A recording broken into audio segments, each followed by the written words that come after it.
siêu kinh điển, hàng trăm trận đấu trong suốt cả thế kỷ. Bạn đã thấy những gì?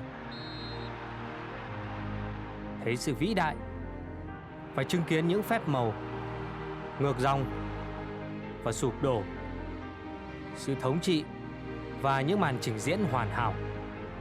Sẽ không có điều gì mới, nhưng siêu kinh điển vẫn là siêu kinh điển.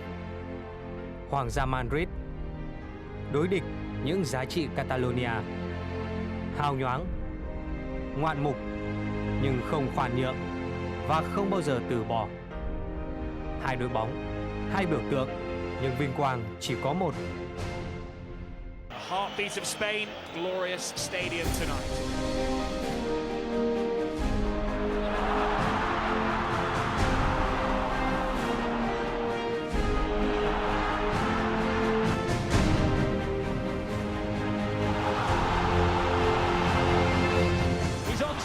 He's beaten the defence, he draws Valdez! Cristiano Ronaldo with a platinum touch! Dentro del área Ronaldinho, otro quiebro, dispara y gol!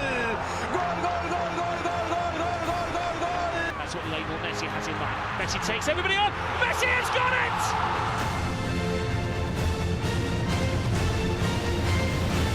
This is the game that is going to be remembered as the Lionel Messi match.